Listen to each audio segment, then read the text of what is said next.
Radhe Radhe friends, आपके अपने YouTube channel भजन गीत बाई मधु में आपका बहुत बहुत स्वागत है।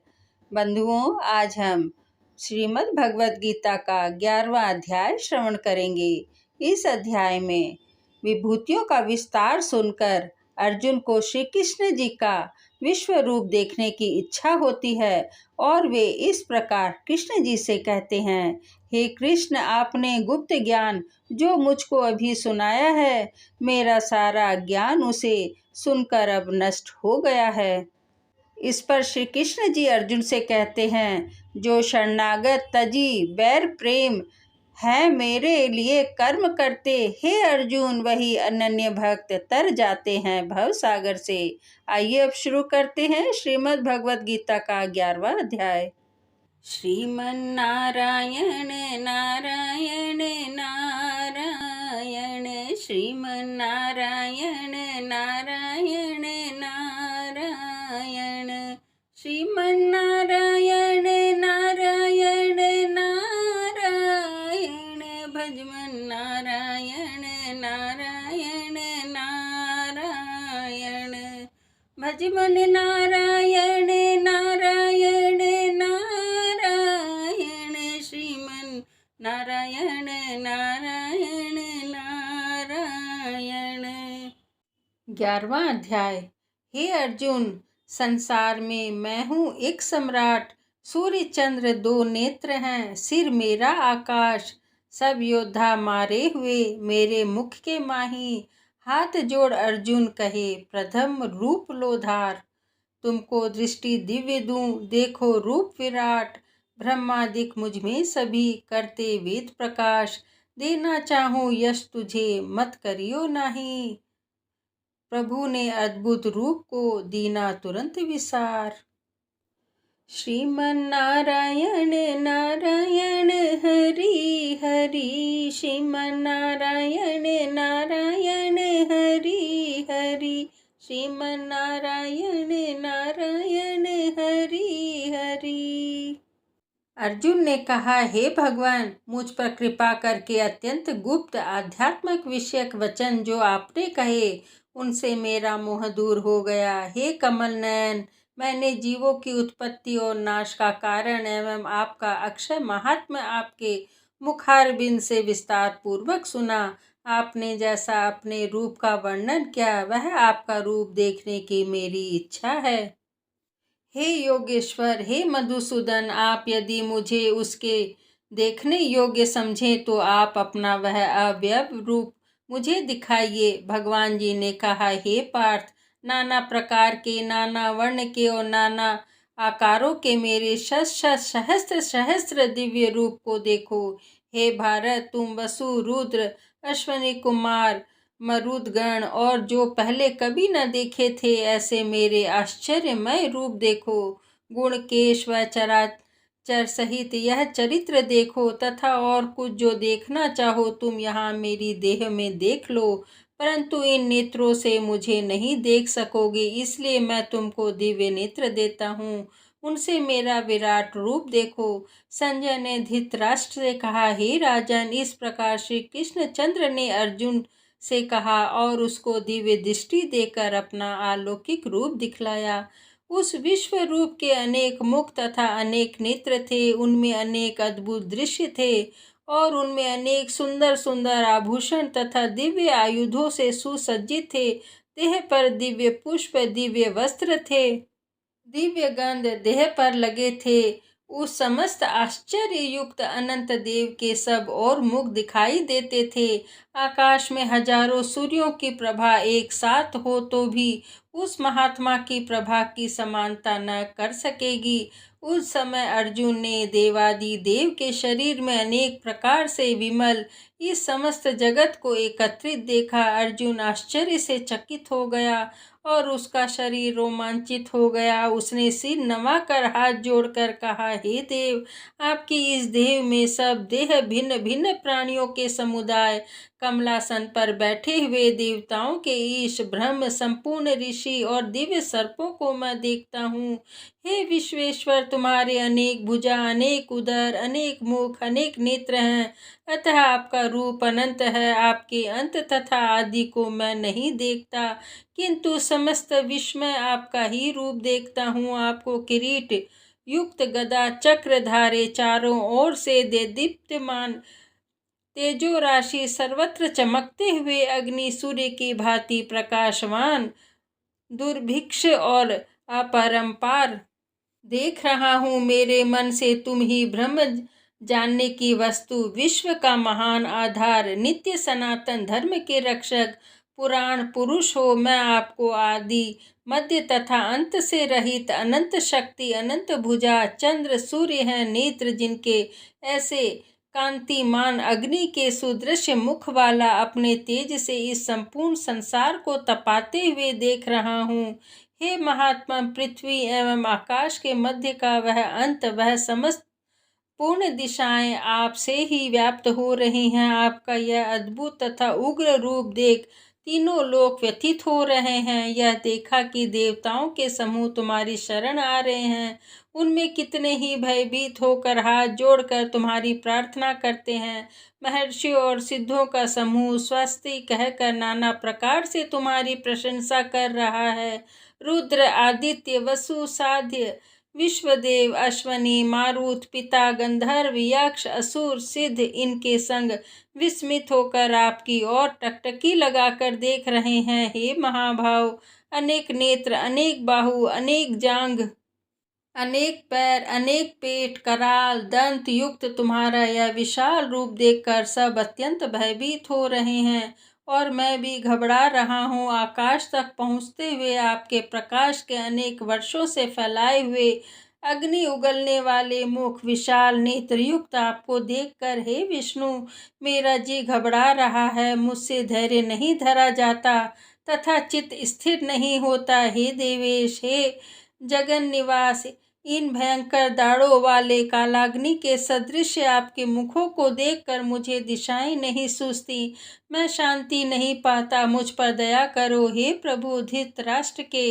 दुर्योधनादिक पुत्र अपने साथ अनेक राजाओं सहित तथा भीष्म, द्रोण, कर्ण तथा हमारी ओर से मुख्य मुख्य योद्धा बड़ी बड़ी दाढ़ों से युक्त आपके विकराल मुख में शीघ्रता से प्रवेश कर रहे हैं तथा उनसे आपके ही लोग आपके दांतों में दबकर ऐसे दिखाई देते हैं मानो उनका शरीर चूर्ण हो गया है। जैसे नदियों की अनेक धाराएं जब समुद्र की ओर बहती हैं, वैसे ही ये मनुष्य लोक ये वीर आपके प्रज्वलित मुखों में प्रवेश कर रहे हैं। जैसे अग्नि में पतंगे गिरते हैं, वैसे ही वे लोग भी अपने नाश के लिए आपके मुख पर में बड़ी तेजी से प्रवेश कर रहे हैं। हे विष्णु, जलते मुखों के चारों ओर से सब वीरों को निगल कर आप होठ चाट रहे हैं। आपकी तीक्ष्ण प्रभाएं समस्त संसार को तेज से व्याप्त कर रही है। यह भयानक रूपधारी कौन है, यह मुझसे कहो। हे देवेश्वर, आपको नमस्कार है, मुझ पर प्रसन्न हो।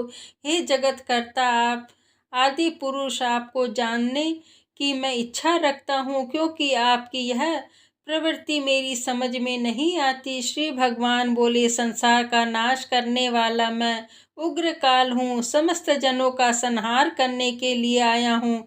तुम्हारे युद्ध न करने पर भी ये वीर जीवित न रह सकेंगे, अतः तुम उठो, शत्रुओं के संहार यश को लेकर इस समृद्धिशाली राज्य का भोग करो। हे सभ्य साचीन, उनको मैंने पहले ही मार रखा है, तुम केवल निमित्त मात्र हो जाओ। मेरे मारे हुए द्रोण, भीष्म, जयद्रथ, कर्ण और अन्य योद्धाओं को मारो, घबराओ मत, युद्ध करो, तुम युद्ध में शत्रुओं को जीतोगे।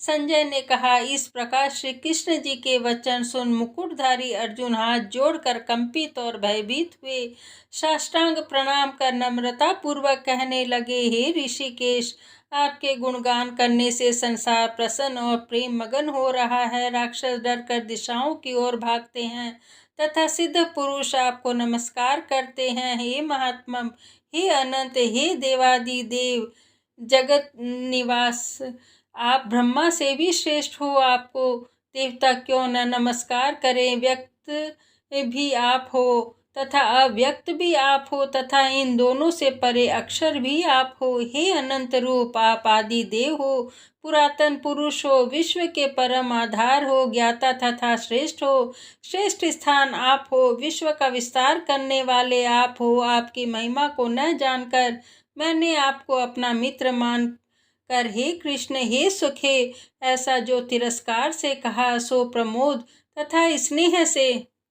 हे अच्युत, आप प्रेममय रूप, आपसे इन बातों की क्षमा मांगता हूँ जो कि मैंने परिहास से विहार, सोते बैठते और भोजन समय अकेले अथवा मित्रों के मध्य में आपका अपमान किया है। आप इस स्थान, जंगल, रूप, लोक के पिता, पूज्य और महान गुरु हो। त्रिलोकी में भी आपके समान कोई नहीं है। आपसे अधिक अतुल प्रभाव कहाँ से होगा। इसलिए स्तुत्य ईश आपसे सिर झुकाकर प्रणाम करके यही प्रार्थना करता हूँ कि मुझ पर कृपा करो। हे देव, जैसे पिता पुत्र के, मित्र मित्र के, पति पत्नी के अपराध को क्षमा करता है, वैसे ही तुम मेरे अपराध को क्षमा करो। हे देव, जो पहले कभी न देखा ऐसा आपका रूप देखकर मैं प्रसन्न हूँ, परंतु भय से मेरा मन व्याकुल है, इसलिए वही पहला रूप मुझे दिखाओ। तथा हे देवेश, हे जगन निवास, आप प्रसन्न हो जाओ। हे सहस्त्र भाऊ, हे विश्वमूर्ति, मैं फिर आपको वही किरीट, गदा और हाथ में चक्र धारण किए हुए देखना चाहता हूँ।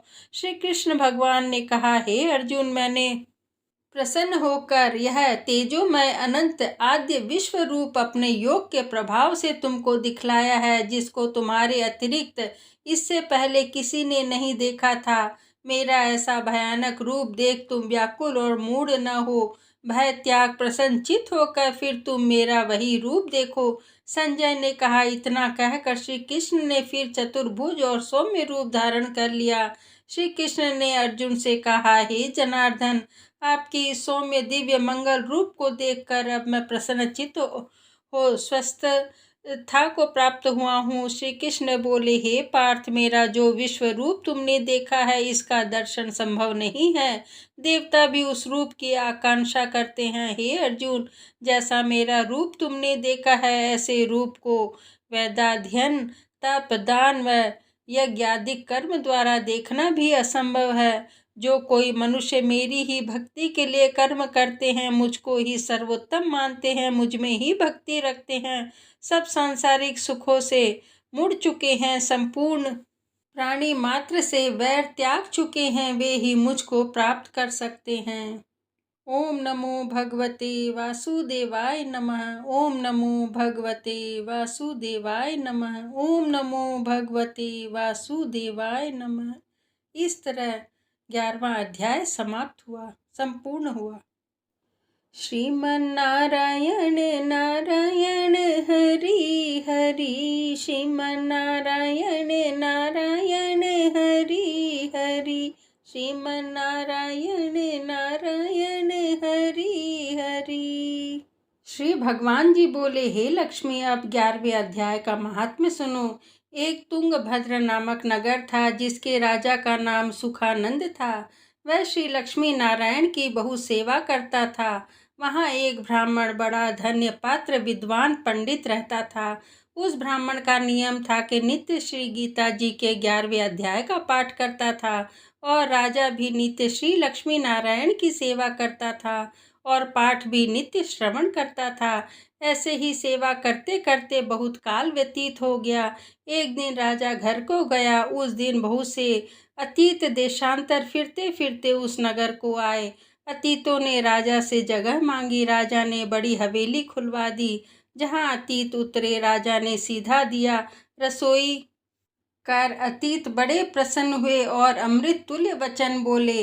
राजा उनके दर्शन को गया। राजा का बेटा भी साथ था और कई भृत्य भी साथ थे। राजा उस हवेली में आया और जो महंत था उसके साथ राजा बातचीत करने लगा और राजा का पुत्र खेलने लगा। वहाँ एक प्रेत रहता था। उस प्रेत ने राजा के पुत्र को मारा।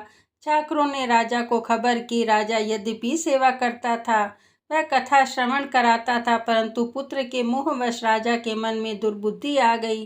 राजा बोला, हे संत जी, आपका दर्शन हमको बहुत फला है। एक पुत्र था, वह भी प्रेत ने मार दिया तब संत बोले, हे राजन, चलो देखे कहाँ है तेरा पुत्र। राजा, ब्राह्मण, महंत सभी वहां आए जहाँ राजकुमार मरा पड़ा था। तब ब्राह्मण ने कहा, अरे प्रेत, तू इस लड़के को कृपा दृष्टि कर जिससे यह लड़का जी उठे, और मैं तुझे श्री गीता जी के 11वें अध्याय का पाठ सुनाता हूँ। तू उसे श्रवण कर, इससे तेरा कल्याण होगा। अब तू पिछले जन्म की बात कहे। तब प्रेत बोला, मैं पूर्व जन्म में ब्राह्मण था, इस ग्राम के बाहर हल जोतता था। तब एक दुर्बल विप्र आया, सो इस खेत में गिर पड़ा, उसके शरीर से रुधिर निकला। तब एक चील ने उसका मांस नोच खाया। मैं बैठा देखता था, मेरे मन में दया न आई जो उस विप्र को चील से छुड़ा दूं। इतने में एक विप्र आया, उसने यह देखकर मुझसे कहा, अरे हल जोतने वाले विप्र, तेरे काम चांडाल जैसे हैं। अरे निर्दयी, तेरे खेत के पास विप्र का मांस चील तोड़ खाती है, और तू आंखों से अंधा है जो उसे छुड़ाता नहीं, अतः तू मेरे श्राप से प्रेत योनि पावेगा। तब मैंने उसके चरण पकड़कर कहा, मेरा उद्धार कैसे होगा। उस विप्र ने कहा, जब तुझको कोई गीता जी के 11वें अध्याय का पाठ सुनावेगा तब तेरा उद्धार होगा। प्रेत अपनी कथा कह चुका। तब विप्र ने राजा से पूछा। राजा ने कहा, इसका उद्धार करिए और मेरे बेटे को जीवित करिए। तब विप्र ने गीता जी के 11वें अध्याय का पाठ करके प्रेत पर जल छिड़का, जिससे प्रेत ने अधम देह से छूटकर देवदेही पाई और राजा का पुत्र भी सजीव हो प्रेत देही से श्याम सुंदर चतुर्भुज रूप हो गया। स्वर्ग से विमान आए, उसमें बैठकर वह प्रेत स्वर्ग को गया।